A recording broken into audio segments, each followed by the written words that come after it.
आज आपण भेटणार आहोत एका अशा व्यक्तिमत्वाला जिने आपल्या कष्ट, जिद्द आणि आत्मविश्वासाच्या जोरावर एक वेगळी ओळख निर्माण केली. वडिलांचा वारसा जपत गेली 15 वर्षे ती टॅक्सी ड्रायव्हर म्हणून काम करत आहे आणि घरातील मोठी मुलगी म्हणून सर्व जबाबदाऱ्या समर्थपणे सांभाळत आहे. मुलगाच घराचा वारसा पुढे नेतो ही समजूत तिने आपल्या कृतीतून चुकीची ठरवली आहे. कारण वारसा पुढे नेण्यासाठी मुलगा नव्हे तर जिद्द, कष्ट आणि कुटुंबावरील प्रेम हे महत्त्वाचं असतं.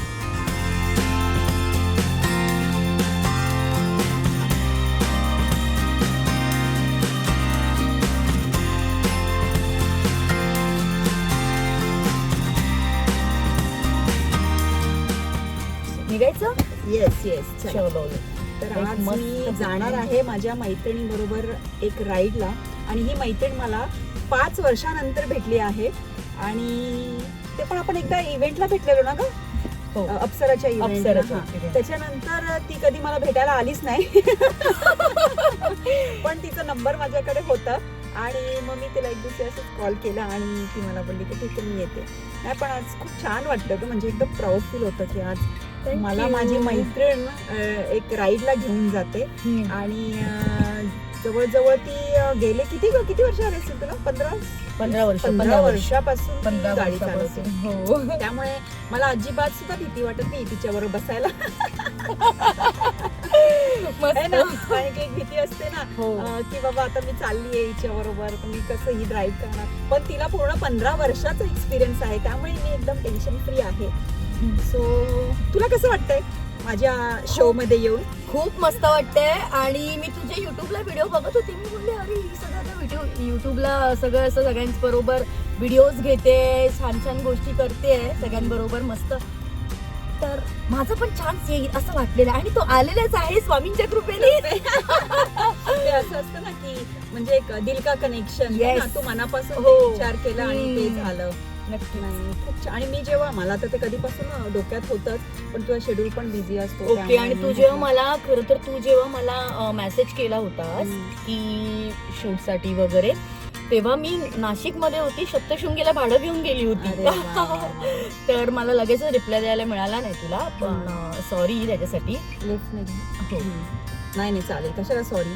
तुझे पण नाही म्हणजे बिझी होती ना उगाच, मग तुला असं नको वाटायला की स्नेहल काय. पण मला या गोष्टीचा जास्त आनंद आहे की एवढ्या 5 वर्षानंतर मी तुला कॉल केला आणि तू माझ्या एका कॉलवर आलीस, हे महत्वाचं आहे. मैत्रिणी आहोत आपण, जरी भेटत नसलो एकमेकींना. कारण का बघ, तुझ्या कामामध्ये तू बिझी, घर सांभाळणं, माझ्या कामात मी बिझी, त्यामुळे वेळ नाही. आणि बस कशा डिस्टर्ब करायचं ना, इथून राईड घ्यायचं. छान वाटतं की एवढ्या वर्षानंतर म्हणजे फ्रेंडशिप अशीच असली पाहिजे की जरुरी नाही की आपण रोजच भेटलं पाहिजे, रोजच कॉल करू, एक तास गप्पा मारायला पाहिजे असं काहीच नाहीये. म्हणजे आज आम्ही 5 वर्षांनी भेटलो तरी पण आम्हाला असं वाटतच नाही की आम्ही 5 वर्ष बोललोच नाहीये म्हणून. हा ना, खरंच असं वाटतं की रोज एक कॉल करतो. सख्या मैत्रिणी वाटतंय. आणि इंस्टाग्राम वर तर मी तुला पाहतेच ना, इतके छान छान व्हिडिओ आहेत तुझे. खरंच मला प्राऊड वाटतं तुझ्याबद्दल पण की तू खूप छान करते. बघा अशा मैत्रिणी असल्या पाहिजे, म्हणजे मला तिच्याबद्दल प्राऊड वाटतं, तिला माझ्याबद्दल प्राऊड वाटतं. नाही पण मला सांग स्नेहल, एवढ्या 15 वर्षापासून तू हे करतेस आणि मग तू कसं सगळं हँडल करते? म्हणजे आता तुझे जशी तू बोलली रात्री तू गेलेली सप्तशृंगीला, सकाळी निघाली होती मी 6 वाजता. अरे, आणि मग घरचं हे सगळं कसं मॅनेज करते तू? हो, घरचं सगळं करून जाते. आता मला जर सकाळी निघायचंय तर रात्रीच काम करून मोकळी. कसं लेफ्ट घेऊ का? कसे आता माझी मैत्रीण 2 दिवसांनी आली तर तिला पण ती मला राईडला घेऊन जाते, पण मी तिला सांगणार की आपल्याला कुठे कुठे फिरायचं आहे. येस, आज तुझी चॉईस आहे ना, आज तुला फिरायचं आहे म्हणजे तुझी चॉईस आहे की तुला कुठे कुठे जायचंय. तू वेळ काढून आलीस ना माझ्यासाठी. आणि मला जेव्हा हे तुझ्याशी मी बोलली तेव्हा मला म्हणजे माहित नव्हतं की तू आज एवढ्या वर्षापासून टॅक्सी चालवते. आणि सगळ्यात मोठी महत्वाची गोष्ट म्हणजे की तू तुझ्या वडिलांचा वारसा पुढे घेऊन जाते, हे मला माहित नव्हतं. म्हणजे खूप छान वाटतं हे असं ऐकून की. आणि तुम्ही 3 बहिणीच आहे ना? हो, 3 बहिणी आहोत. मी सगळ्यात मोठी आहे, माझ्या मागे 2 बहिणी आहेत, त्यांचं पण लग्न झालेलं आहे राईटला. अच्छा, तू सगळ्यात मोठी आहे म्हणजे. येस. आणि मग तुझे पप्पा किती वर्ष चालवत होते? माझे पप्पा आम्ही लहान असल्यापासून चालवत होते, पण जेव्हा मी 7वीला होते तेव्हा माझ्या पप्पांना अटॅक येऊन ते अचानक वारले. आणि आमची ना काळी पिवळी टॅक्सी होती, तर आम्ही मी ना माझ्या पप्पांवर अशी तू कशी बसली आहेस, त्याची मी बसायची, सांगायची पप्पा चल राऊंड मारून येऊया किंवा कसं. तर मी त्यांना बोलायची मला तुमच्याकडे ड्रायव्हिंग करायची, मला शिकवायला. ते बोलायचे 18 वर्ष कंप्लीट झाल्याशिवाय नाही शिकू शकत कारण लायसन नाही. पण त्याच्या अगोदरच ते आम्हाला सोडून गेले, त्यामुळे माझं ते स्वप्न तर राहिलंच. खरं तर माझ्या पप्पांकडनं मला शिकायची होती सोनम, कारण माझ्या पप्पांनी ज्या एरियात आम्ही राहत होतो घजरुपटवाडीच्या इथे, त्या एरियामध्ये बहुतेक जणांना तरी त्यांनी फ्री ड्रायव्हिंग शिकवली आणि इतकी सुंदर. आणि जेव्हा माझी वेळ आली, म्हणजे मला थोडंसं ते वाईट वाटतंय की जेव्हा त्यांच्या मुलीची वेळ आली शिकण्याची, तेव्हा तिला कुठेतरी दुसरीकडे जाऊन शिकावं लागतंय आणि ते ड्रीम कम्प्लीट करावं लागतंय. फक्त एवढंच थोडंसं मनाला वाईट वाटतंय.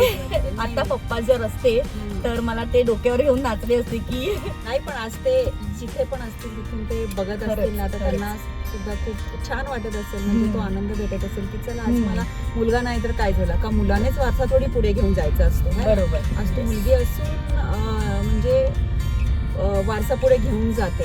आणि आजकाल खरंच आहे, आणि महिला आज एवढ्या पुढे गेल्या आहेत की है ना, प्रत्येक बोलतात ना पुरुषाबरोबरच म्हणजे त्यांच्या समानच ते सगळे काम करतात. असं नाही की आज हे काम आहे तर हे मुलगा करू शकतो. हो येस बरोबर, असं काहीच नाहीये. मी तर किती काम करते, माझ्या गाडी, मी तर 4 व्हीलर चालवते, मी ऑल महाराष्ट्र फिरते. मी गोव्यात, सुरत, इंदोर, नागपूर सगळीकडे गेलेली आहे आणि मी सिंगल ड्राईव्ह करते. म्हणजे माझ्याबरोबर कुणी ड्राईव्ह करणार, म्हणजे कधी कधी असतं लॉंग ड्राईव्हला गेल्यानंतर 2-2 ड्रायव्हर असतात की ते चेंज होतात. मी नाही, मी एकटीच पूर्ण ड्राईव्ह करते. 700-800 किलोमीटर मी ड्रायव्हिंग करते. मला एक सांग, तू कधी शिकली आहे? म्हणजे 18 कम्प्लीट झाल्यावर लगेच तू स्टार्ट केलं? नाही, 18 कम्प्लीट झाल्यावर नाही केलं मी. मला वाटते मी 22-23 वर्षाची असेल तेव्हा. अच्छा. मग त्यावेळेस तू शिकली आणि तू लगेच म्हणजे हे असं हे करायला लागली का, जसं ट्रॅव्हल करायला लागली अशी लांब? नाही, मी पहिली शिकल्यानंतर मी स्वतःची एक सेकंड हँड गाडी घेतली, त्याच्यावर मस्त हात साफ वगैरे केले. त्यानंतर ना एक न्यूज आली की ती न्यूज मध्ये, म्हणजे माझी एक मैत्रीण आहे ना, तिला ती न्यूज भेटली होती, प्रियदर्शन टॅक्सी वुमन पॉवर, त्याच्यामध्ये महिला ड्रायव्हिंग साठी काम आहे, जॉब आहे आणि मला ते करायचं होतं, मला आवडतं. तर चला आपण करून बघूया काहीतरी नवीन. तेव्हा मी ब्युटिशियन होती, जेव्हा मी गाडी शिकवते तेव्हा मी ब्युटिशियन होती. मी 15-16 वर्ष, तेव्हा माझं ब्युटिशियनचं काम मी मला वाटते 16-17 वर्षापासून मी स्टार्ट केलेला. आणि त्याच्यामध्ये पण मी खूप कमवले लोकांना, म्हणजे लोकांना पण मी हेल्प पण केली आहे. आणि म्हणजे काही गरजू लोकांना तर फ्रीमध्ये पण केलेलं आहे, पण ते ठीक आहे. नंतर मग मी ड्रायव्हिंग शिकली, मला पप्पांसारखं बनायचं होतं. त्यानंतर मग मला प्रियदर्शनीची न्यूज माझ्या मैत्रिणींनी सांगितली की त्याच्यामध्ये असं आहे, महिलांसाठी टॅक्सी ड्रायव्हरसाठी जॉब आहे. Priyadarshini woman taxi power. अच्छा. ही कंपनी आहे आणि ही कंपनी आहे सुशीबेन शहाची.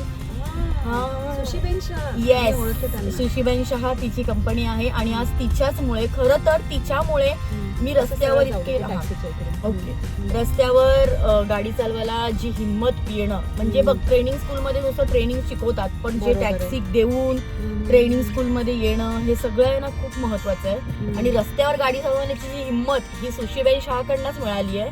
आणि बघ आजकाल आहे ना, आपल्या घरामध्ये जर कोणी गाडी घेतली ना, कोणी असो, भाऊ असो, बहीण आहे, वडील पण असो, तर आपल्या हातात गाडी येत नाही. पण सुशीबाई शहानी स्वतः न्यू कार कंपनीतून घेऊन, शोरूम मधून काढून आम्हाला दिल्यात चालवायला आणि आम्ही त्या चालवल्यात.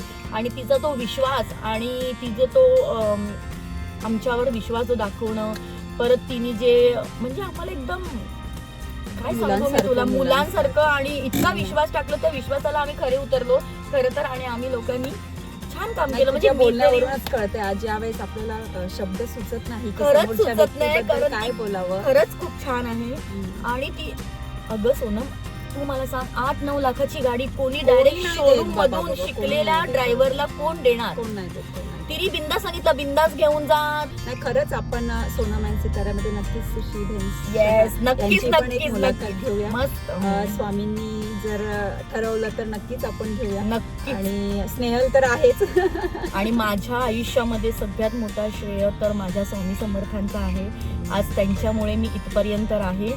आणि माझ्या कॉन्टॅक्ट मध्ये जे कोणी येतात, जसं की सोनम ही पण स्वामी भक्त आहे आणि स्वामींना मानते, त्यामुळे ते सोडून जाते. असं झालं तुझ्या मनात राहिलं ना, तुझ्या मनात आलं की तुला यायचं होतं इंटरव्ह्यू, म्हणजे मी का नाही घेते तुझा इंटरव्ह्यू, किंवा तुला यायचं होतं माझ्या सोनामॅन सितारेमध्ये, तर एक बोलतात ना, मला ते कोइन्सिडेंट आठवलं. म्हणजे स्वामींनीच मला ती आयडिया, स्नेहलला मेसेज कर आणि स्नेहलला बोलव ना. चला निघायचं का? येस येस, आपण घरी थोडं ओके. चलो.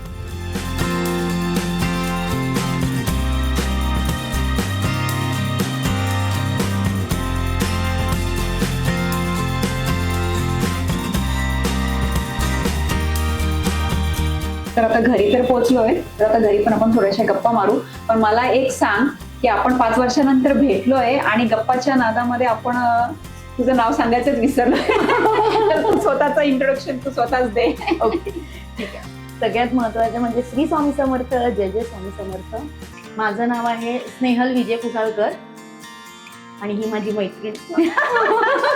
आणि आज मी आली आहे स्नेहलच्या शो मध्ये. तू मगाशी बोललीस ना की जेव्हा तुला पण छान वाटेल की जेव्हा मी ड्राईव्ह करत असेल आणि खरंच मी तुला हे करणार आहे तुझ्यासोबत. तू आणि मलाही छान वाटेल की एखाद्या वेळेस स्नेहल इंटरव्ह्यू घेत असेल आणि मी ती मला प्रश्न विचारत असेल आणि मी तिला उत्तर देत असेल. आणि माझ्या ड्रायव्हिंग बद्दल तर नक्कीच विचारीन. नाही ड्रायव्हिंगचं खूप मी बोलली ना, मला खूप आधी भीती वाटत होती तुझ्याबरोबर बसू का नको, पण आज तुला 15-16 वर्षाचा एक्सपिरियन्स आहे आणि खरंच ही गाडी खूप छान चालवते. थँक्यू. मी स्वतः ते एक्सपिरियन्स केलंय आणि आम्ही भरपूर गप्पा मारल्या गाडीमध्ये. काय काय प्रश्न असे जे राहिले ते मी आता तुला विचारणार आहे. तर मला एक सांग, मला एक विचारायचं राहिलं की आज तू 15 वर्ष ड्राईव्ह करते, तर तुला असा कुठला अनुभव आलाय का? कारण की आज तू एक लेडी ड्रायव्हर आहे, तर खूप लोकांचं असतं ना की लेडीज व्यवस्थित गाडी चालवू शकत नाही किंवा घाबरतात बसायला की बसू का नको, ही घेऊन जाणार की, आता असा कुठला अनुभव आलाय? हो आलाय ना, खूप वेळा तर आलाय. तरी मी तुला त्यातला एकच अनुभव तुला सांगते पटकन. आम्ही इंटरनॅशनल एअरपोर्टला काम करतो टॅक्सी ड्रायव्हर म्हणून, आणि मी नाईटला काम करते कारण डेला माझी बाकीची कामं सुद्धा असतात. तर असं झालंय की एक जेंट्स आला होता, मस्तपैकी प्रिपेड वगैरे घेतला, भाडा वगैरे बुक केलं आणि गाडी जवळ आला आणि मी ते मला ठोकतायत, नॉक करतायत. मी गाडीमध्ये बसलेली कारण आम्ही वेटिंगवर असतो, जरा मोबाईलमध्ये बघत जरा टाइमपास चालू होता. नॉक करता बोलता ड्रायव्हर कुठे आहे? मी बोलली मीच ड्रायव्हर आहे. तुम्ही ड्रायव्हिंग करणार? त्यांचं रिॲक्ट, तुम्ही ड्रायव्हिंग करणार? तर मी बोलली हो मीच ड्रायव्हर आहे, माझीच गाडी आहे. तुम्ही नीट घेऊन जाणार ना? मी बोलली तुम्ही बसायच्या अगोदर मला जज का करताय? असं मी त्यांना म्हणाले. तर बोलतात नाही तरी पण मला विश्वास नाहीये, तर मी ना हे बुकिंग सॉरी असं मला म्हणतायत सुद्धा की सॉरी की मी जे भाडं कॅन्सल करतो, मला जेंट्स ड्रायव्हर पाहिजे. तर मी बोलली सर तुम्ही असं अविश्वास दाखवला तर आमच्यासारख्या महिलांना कोण हेल्प करणार?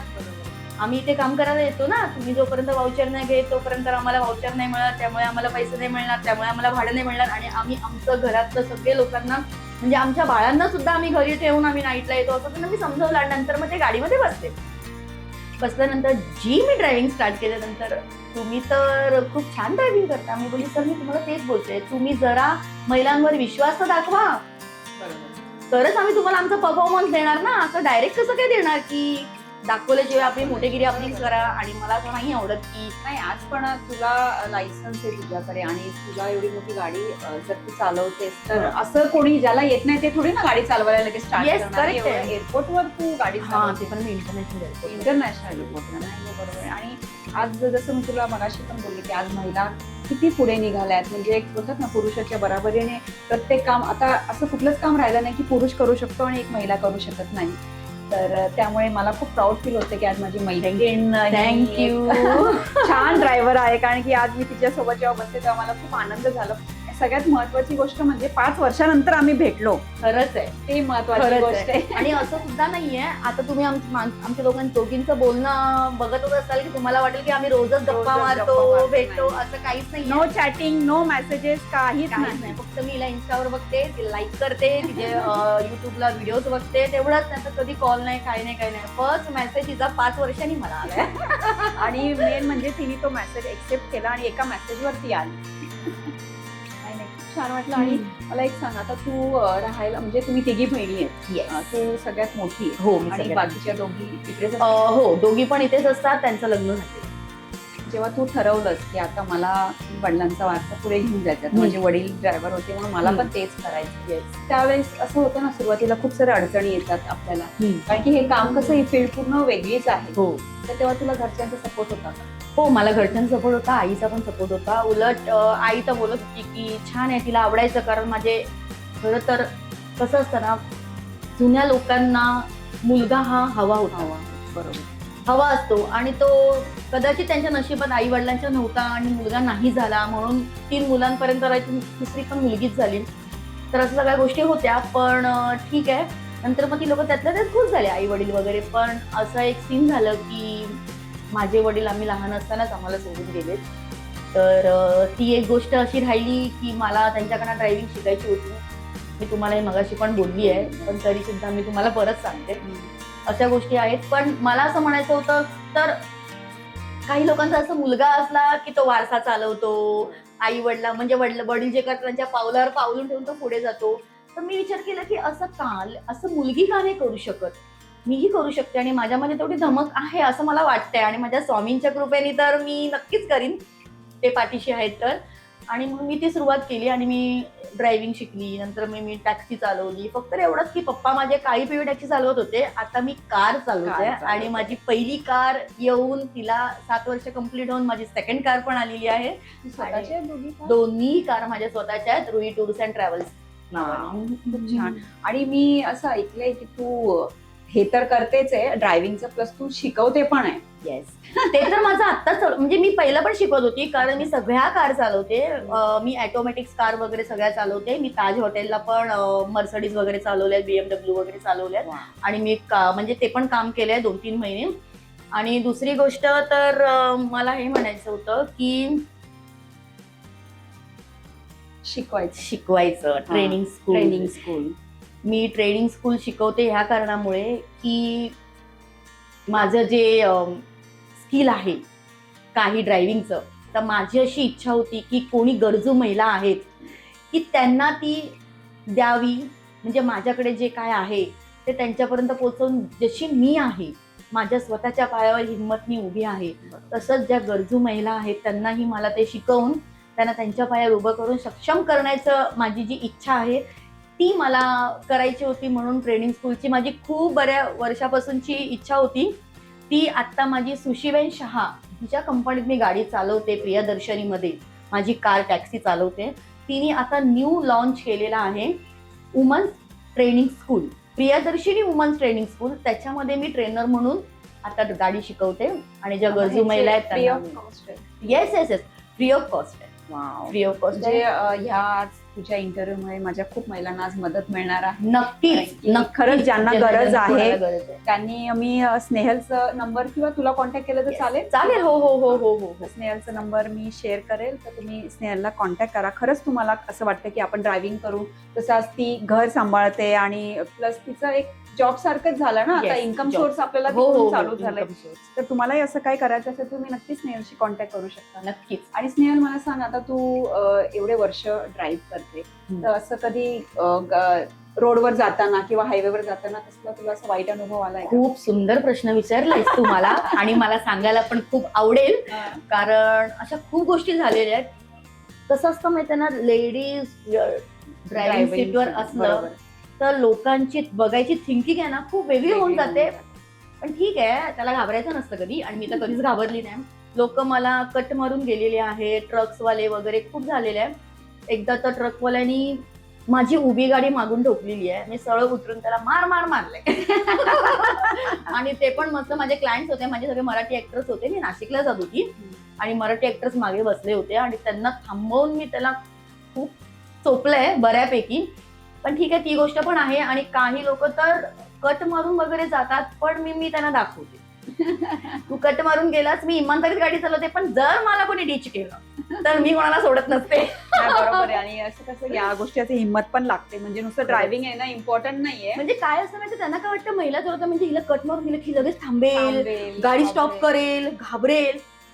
पण म्हणजे स्वामींची खरं तर आणि माझ्या वडिलांचं ब्लड रिलेशन जे आपलं असतं, बरोबर, ब्लड रिलेशन मध्ये आपल्यामध्ये ती पॉवर येते. ती पॉवर एक आणि एक स्वामींचा आशीर्वाद. पण मी ज्यांना अशी गाडी चालवते ना की नंतर ती लोक मागे राहतात, मी त्यांच्या पुढे असते. नाही पण हे ना खूप चुकीचं गैरसमज आहे की हो. खूप सारे लोक मी ना रोडवर पण बघितले, जेव्हा एक महिला ऍक्टिव्हा चालवत असते ना त्याच्यावर पण बोलतात ग, हो, त्याच्यानी की, सुद्धा बोलतात अरे की- काय ही चालवते, हिला कळतच नाही. किंवा तिचे कशाला- दोन्ही पाय खाली असतात किंवा चालवताना आता नाही हे येत नाही गडबड तर येतात होते. कशा रस्त्यावर चालवायला असं म्हणतात. खूप कमेंट काय करतात बोलायचं? पण हे हो. खूप चुकीचं आहे की चुकीचंच आहे. हा, उलट जी करते तिला तुम्ही करू द्या ना, तुम्ही कशाला थांबवताय. आणि जिला येतं तीच चालवणार ना रोडवर, मला एवढं बोलायचं. जिला येत नाही ती कशी हिम्मत करेल? तिला पण तिचा पण जीव प्यारी जी आहे की नाही. तेच ना, तेच. प्रत्येक जण आपला जीव सांभाळूनच गोष्टी करतात ना, गोष्टी की आपला जीव डोक्यात आहे तरी पण ते करतात, असं महिला कधीच करत नाही.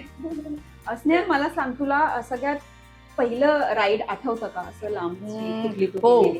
सगळ्यात पहिलं राईड माझं पुण्याचं होतं. पुण्याचं. हा, आणि माझ्यासोबत आहे ना एक सर होते मीटिंगसाठी. अच्छा. तेव्हा पण म्हणजे जास्त करून आहे ना, माझे सुजीबेन शहा ज्या मॅडम आहेत त्यांच्या जे VIP क्लायंट्स वगैरे कोणी आले तरी मला पिकअपला जायला लागायचे किंवा मी जायची वगैरे, कारण ड्रायव्हिंग स्किल मी अगोदरपासूनच शिकली होती, त्यामुळे माझी ड्रायव्हिंग चांगली होती बऱ्यापैकी. तर मॅडम मला बिंदास्त पाठवून द्यायची आणि न्यू कार माझ्याकडे असायची ना, बरोबर. तर मग मी त्यांना घेऊन जायची. त्याच्यामुळे ते माझं पहिलं आहे. पण त्याच्यामुळे मला त्या सरांनी खूप अप्रिशिएट केलंय आणि खरंच त्यांना सॅल्यूट आहे. म्हणजे ते बोलले की तू घाबरत चालवतेस थोडीशी. मी बोलली सर माझी फर्स्ट राईड आहे पुण्यातली आणि मी ज्या हायवेला आली आहे पुण्याच्या, मी कधीच आली नव्हती आणि मी फर्स्ट टाइम तुम्हाला घेऊन आले. तर ते मला बोलले तू बिंदास्त गाडी चालव, मी मागे बसले, काही असेल तरी टेन्शन नको घेऊस. म्हणजे ते एक सर असे होते की त्यांनी मला एक हिंमत दिल्यासारखी. तर मला असं वाटलं की माझे स्वामीच बसलेत माझ्या गाडीमध्ये आणि ते बोलताय तू बिंदास चल पुढे, काही नाही तेच प्रॉब्लेम. ना, त्यांचा तो शब्द एक येस, म्हणजे त्याच्याने खूप त्यानंतर support जी मी भेटते. सोनम गाडी चालवायला लागली. आतापर्यंत कुठे कुठे फिरलीस? पुणा, नाशिक, हा. सुरत, गोवा, बडोदा, अहमदाबाद, नागपूर, इंदोर, गोवा. फक्त दिल्लीला गेली नाहीये, पण जर चान्स आला तर मी नक्कीच जाईन. नाही, आता याच्यावरून कळतं तुला चांगलाच एक्सपिरियन्स झाला असेल. आणि मला लॉंग ड्राईव्ह फार आवडतं. मला मुंबईत गाडी चालवायला अजिबात आवडत नाही. अजिबात. किती तो ट्रॅफिक असतो. नाही बरोबर. लॉंग ड्राईव्ह मला फार आवडतं. कारण कसं असतं, माझे ना आउट ऑफ इंडियातून पण क्लायंट्स येतात. हा, US, ऑस्ट्रेलिया, लंडन माझे सगळे क्लायंट्स आहेत. दुबईचे क्लायंट्स आहेत. तर ते इथे येतात. मग त्यांच्यासाठी बुकिंगसाठी मी रात्रीच्या रात्री पण माझ्या क्लायंटची फॅमिली म्हणजे त्यांची मुलं, त्यांची बायका, ती लोक बिनधास्तपणे रात्रीच्या फ्लाईटनी पाठवतात. 3-4 वाजता पण मी त्या लोकांना घेऊन सुरतला वगैरे नेऊन सोडलेला आहे अरे बाप. पिकअप करून. असं. आणि मग ह्या एवढ्या टाइम शेड्यूल मध्ये मग जेवायला वगैरे वेळ भेटते की नाही? कारण खूप क्लायंट असे असतात ना की नाही बाबा नाही, चला हे आता पण आम्ही खरंच चाललोय. आहे. मी तुला खरं सांगते, जेवायला सुद्धा नाही मिळत. नाही मिळत. जरी डब्बा आपल्या बरोबर जरी असला असला. किंवा खाऊ जरी असलं तरी काही क्लायंट असे असतात की ड्रायव्हिंग करताना खायचं नाही बरोबर. किंवा जास्त वेळ थांबलं तरी पण जास्त वेळ थांबून देणार नाहीत, असं गोष्टी आहेत. पण काही क्लायंट असे पण असतात, ते 5 स्टार हॉटेलला जरी बसलेत तरी त्यांच्यासोबत कॉफी प्यायला, त्यांच्यासोबत जेवायला असेही घेऊन जातात. घेऊन जातात. हो, नाही, असेही एवढा client आहेत. सपोर्ट तर उगाच- असलाच पाहिजे ना, हम्म. कारण की आता आपण एवढं लॉंग ड्राईव्हला जातोय. ड्रायव्हर असतो तरी आता तो ऍज अ फॅमिली मेंबर सारखाच हे होतं. सगळ्यात डेंजर सिच्युएशन माझी ही आली होती लॉकडाऊन. खतरनाक एकदम. म्हणजे लिटरली ते ई-पास मिळायचं. ई-पास मुळे काय व्हायचं, पटकन त्यांना ड्रॉप करून लगेच फिरायला लागायचं, नाहीतर मग तिथून मी क्वारंटाईन. हा, मग तितके दिवस राहायचं. म्हणजे लिटरली हॉटेल्स बंद, बरोबर. फक्त पेट्रोल पंप चालू होते कारण लोकांना पेट्रोलची गरज होती, बाकी काहीच नाही. आणि ते पेट्रोल पंपवर पण शौचालय इतके घाणेरडे की बिस्किटचा पुडा घेऊन मी 10 तास 12 तास जाणं आणि तेवढं 10 तास 12 तास येणं, म्हणजे 24 तास मी ड्रायव्हिंग केलीये. एकदा तर मी 32 तास गाडीत होती. जेव्हा श्रीवर्धनच्या साईडला वादळ आलं होतं लॉकडाऊन मध्ये, तेव्हा लिटरली गाड्या स्टँडिंग होत्या 6-7 तास, कारण झाडं पडली होती. त्याच्यामध्ये मी होती आणि मी लिटरली म्हणजे टॉयलेटला जायला पण नाही मिळत होती. माझ्या गाडीत मी ड्रॉप केला होता. अच्छा, त्या लोकांना- त्यांना सोडलं, हा. ते सोडल्यानंतर ते चालू झालं वादळ. तू आणि एकटीच तुला मी होती सांगते एवढे तास? सोनम, हा. येस, गाडीत एकटीच. मी तुला अजून एक सांगते, स्वामींचं एक अंगावर काटा येईल ऐकलंस की, म्हणजे त्या वादळात नेमकी माझी गाडी भेटणार होती. म्हणजे मी त्यांना ड्रॉप केल्यानंतर, आणि माझी मुलगी घरी होती म्हणून त्यामुळे मला कुठेच थांबता आलं नाही. माझ्या मुलीसाठी मला पळत पळत घरी यायला लागायचं, कारण माझी मुलगी अगदी 1.5-2 वर्षाची होती. आणि त्याच्यामध्ये काय झालं माहितीये, वादळ येणार माझी गाडी इतकी नवीन कोरी कशी बंद पडेल तू मला सांग.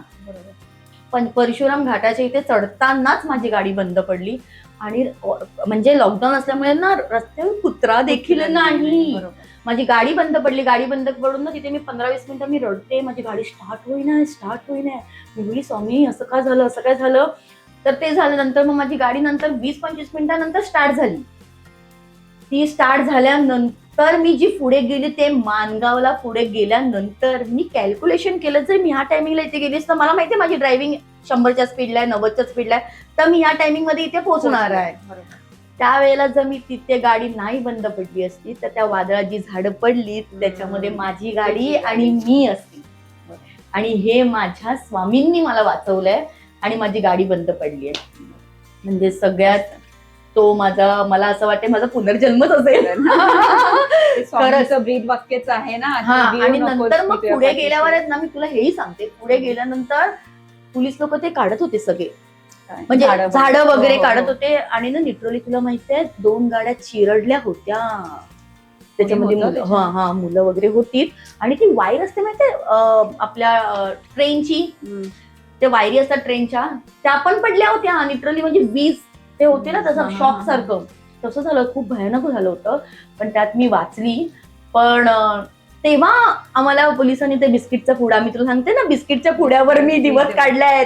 ते 5 तास तिथे होतो. बिस्किटचे पुडे आणि पाण्याची बॉटल्स त्याच्यावर. पण टॉयलेटला जायला नाही, काही नाही. झाडामध्ये धावत धावत जाऊन तिथे कुठेतरी गपचूप बसायचं आणि करून यायचं. असं म्हणजे इतकी कंडिशन. आणि उपाशी तर उपाशी बिस्किटच्या पुड्यावर ड्रायव्हिंग केली आहे 24 आवर्स. आणि ते तर 32 तास. बापरे, खूपच. मी बोलली ना ड्रायव्हिंग करायला पण एक हिंमत लागते. हो ना, ते तर स्टॅमिना पण लागतो. एवढे आता तू ते 32 तास म्हणजे तेव्हा तुझी मुलगी आईकडे होती ग, तेव्हा लहान असते. आणि तुला माहितीये तेव्हा कॉल सुद्धा लागत नव्हतं. बरोबर. आल्यानंतर तुला ते आठवण पण खरंच आता जरी आठवत सांगताना पण असं डोळ्यामध्ये असं पाणी येतं किंवा असं खूप भरून येतं, वाईट वाटतं की असा सीन कोणाबरोबर नको व्हावा. पण मी 15 वर्षाची काढलेत ना सोनम ड्रायव्हिंग मध्ये, खूप गोष्टी बघितल्या, खूप शिकलीये. स्वामी असतात तुझ्या, माझ्या स्वामी असतात. आणि तुला माहितीये माझ्या स्वामींचा मला ना आभास असतो माझ्या गाडीत. त्याच्यामुळे मग ती कोणाची हिंमतच नाही होणार. आता तू हे जे शिकवतेस ड्रायव्हिंग, तर आता रिसेंटली जॉईन केलंस तू? 1 महिना झालाय. नाही, मी ड्रायव्हिंग अगोदरपासून शिकवते. मी ट्रेनर अगोदरपासून आहे. पण तेव्हा माझं तसं ट्रेनिंग स्कूल ते डबल क्लच गाडी असं नव्हतं. म्हणजे मी काय करायची माहिती, आता समजा तुझी गाडी आहे आणि तुला ड्रायव्हिंग शिकायची, तुझ्या गाडीवर शिकवायला येणं असं. म्हणजे पर्सनल ट्रेनर कसं जातात तसं मी अर्धा तास वगैरे एरियामध्ये शिकवली आहे. ऑटोमॅटिक प्रियदर्शनी कुठे आहे? प्रियदर्शनीचं आता ना श्री शक्ती केंद्र ग्रँड रोडला. आतापर्यंत किती महिलांना शिकवलं? आतापर्यंत 12 झालेत महिला. हो, 12 झालेत. मग ते आता शिकून डायरेक्ट लागले? नाही ग, 1 महिन्यामध्ये पटकन शिकून होत. गाडीची माहिती असते. जेव्हा आपण टॅक्सी ड्रायव्हर म्हणून उतरतो ना तेव्हा एअरपोर्टला येणं, बुकिंग कसं घेणं, ह्या सगळ्या गोष्टी. सगळ्यात महत्वाचं रूट नॉलेज. त्याला किती वेळ? त्याला 1 महिना तरी जाईल. 1 महिना. त्यांना लायसन्स वगैरे पण? हो, लायसन्स वगैरेचं पण सगळं आपण करतो. फक्त लायसन्सचे पैसे आहेत ना ते त्यांनी पे करायचे. पण आपल्याकडे सगळी माणसं असतात करणारी कामं, ते आपल्याला करून देतात सगळी लायसन्सचं काम. म्हणजे आतापर्यंत 12, मग आता पण आहे अजून ड्रायव्हिंग? आता ते झाले ना 12. आता 12 नवीन चालू झाल्या. अच्छा, म्हणजे 12-12चे बॅचेस आहेत? हा, कारण काम येते एकच गाडी आहे. अजून एक गाडी आम्ही अरेंज करतो. म्हणजे आताच चालू झालंय ना. तर मग जेव्हा होणार तेव्हा आम्ही 2 ट्रेनर आहोत. एक अनिता ताई म्हणून आहे, ती माझ्यासोबत ट्रेनिंग देते. ती आणि मी, आम्ही 2 जणी मिळून ते शिकवतो. नक्की एकदा तिकडे पण भेट द्यायला लागेल. नक्कीच आहे. मी तुला दाखवीन. आणि मी कशी ड्रायव्हिंग शिकवते, आमच्याकडे कोणती गाडी आहे, काय असतं काय नाही, हे सगळं तुम्हाला आम्ही नंतरच्या ह्याच्यात सांगू. म्हणजे अजून एक एपिसोड आपल्याला एक एपिसोड घ्यावा लागेल त्यावेळेस आपल्याला ते कळेल की कशी शिकवते, कोणाला शिकवते, कुठे शिकवते. त्या महिला कशा आहेत तुम्ही बघाल तर तुम्ही बोलाल की ही महिला खरंच गाडी चालवेल. पण मी प्रत्येक महिन्याला सांगते, तुमची शिकण्याची धमक असू दे. बरोबर. हा, माझी शिकवण्याची मी ठेवते. बरोबर. आणि सगळ्यात महत्वाचं म्हणजे ते फ्री ऑफ कॉस्ट आहे.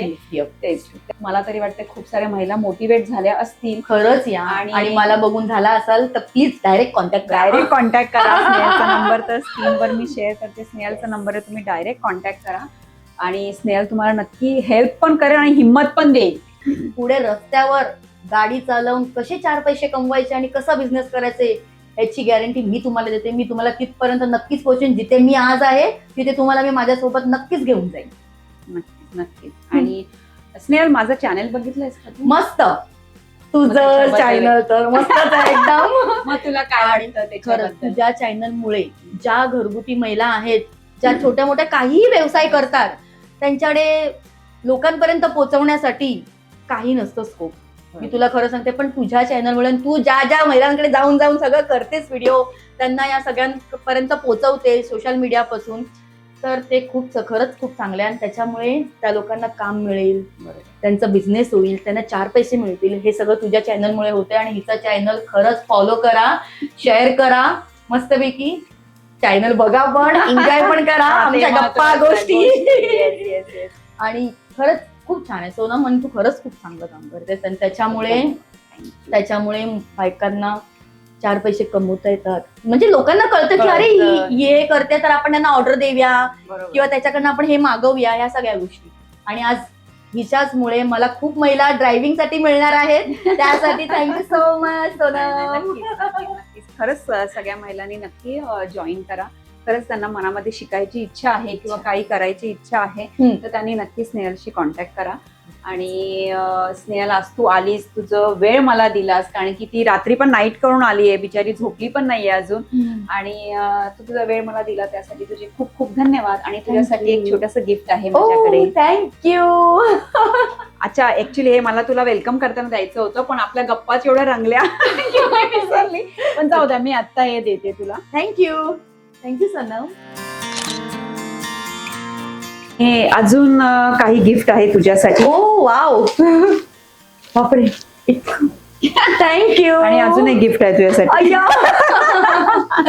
कारण की आज तू एवढं छान काम करतेस. म्हणजे एकीकडे बघायला गेलं ना, तर आपण दोघी जे करतोय ते एकच काम आहे. कारण की जसं तू बोललीस की ज्या गरजू महिला आहेत त्यांच्यासाठी, आणि मगाशी तू एक वाक्य बोललीस की माझ्यामध्ये जो टॅलेंट आहे तो मला दुसऱ्यांना द्यायचा आहे. आणि ते पण खरंच द्यायचं. असे खूप कमी महिला असतात ज्यांना आपलं टॅलेंट दुसऱ्यांना द्यायला आवडतं, है ना. आणि ते तू करतेस, तर त्याच्यासाठी हे पण कमीच आहे. पण हे थँक्यू. तर हा होता स्नेहलचा प्रेरणादायी प्रवास. तर असेच नवीन नवीन प्रवास, नवीन नवीन जर्नी बघण्यासाठी माझ्या चॅनलला लाईक करा, कमेंट करा आणि सबस्क्राईब करा. आणि स्नेहल, खरंच तुझा प्रवास बघून आहे ना, मी 4 ओळी लिहिल्या तुझ्यासाठी. आणि परवानगी आहे का, बोलू शकते? नक्कीच नक्कीच, मला पण ऐकायला आवडेल. तर मुलगी आहे म्हणून नाही थांबली, मुलगी आहे म्हणून नाही थांबली, जिद्दीच्या बळावर ती पुढे चालली. वडिलांचा वारसा अभिमानाने जपला, स्वतःच्या कर्तृत्वाने घराचा मान वाढवला. तर खरंच अशाच थँक्यू सो मच. आपण सगळ्या मुली, सगळ्या महिला एकत्र येऊन अशी जर कामं करायला लागले, खरंच लोकांना नावं ठेवायला जागा राहणार नाही आणि कोणीही बोलू शकणार नाही की आज महिला काय करू शकत नाही. कारण की तुम्ही सोनम अँड सितारे बघितल्यावर तुम्हाला नक्कीच कळेल की आज महिला काय काय करू शकतात, काय काय करू शकतात. तर अशाच नवीन नवीन अजून खास खास एपिसोड येणार आहेत. तर ते बघण्यासाठी प्लीज माझ्या चॅनलला सबस्क्राईब केलं नसेल तर नक्की करा. बाय. Okay, bye. थँक्यू. बघूया सोनमनी मला काय गिफ्ट दिलंय आज. इतक्या 5 वर्षानंतर मी तिला भेटते, तर तुझ्या कामाचं दिलंय आणि तुला जर आठवणीत राहील असं दिलंय. ओ म्हणजे तुला ते यूज होईल असं दिलंय. वाव वाव, खूपच सुंदर. किसी की नजर ना लगे मेरी सहेली को. मस्त आहे. हे मी माझ्या गाडीत नक्कीच लावणार आहे. नक्कीच. आणि जेव्हा जेव्हा तू हे बघशील तेव्हा तेव्हा तुला माझी आठवण येईल. नक्कीच. सोनमने हे दिलं होतं.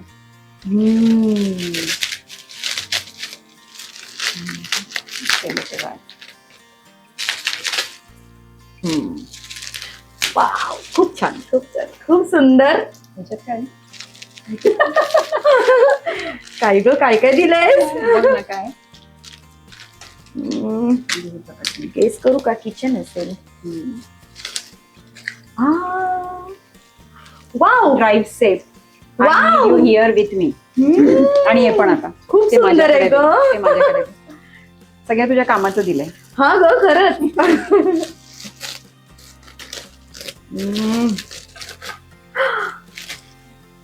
आई ग बाप्पा मोरया. माझा गणू बाप्पा किती माझ्या छान आहे. भावाला दिलंस, किती छान आहे ग, किती क्यूट आहे. थँक्यू सो बघ मच. किती छान हे करते. शांत नाही बसायचं, चालत राहायचं, काम चालू ठेवायचं. ड्रायव्हिंग सारखं ड्रायव्हिंग अजिबात शांत बसायचं नाही. खूप सुंदर, अप्रतिम, आवडलं ना? मस्त. चल बरं वाटलं तू आलीस म्हणून.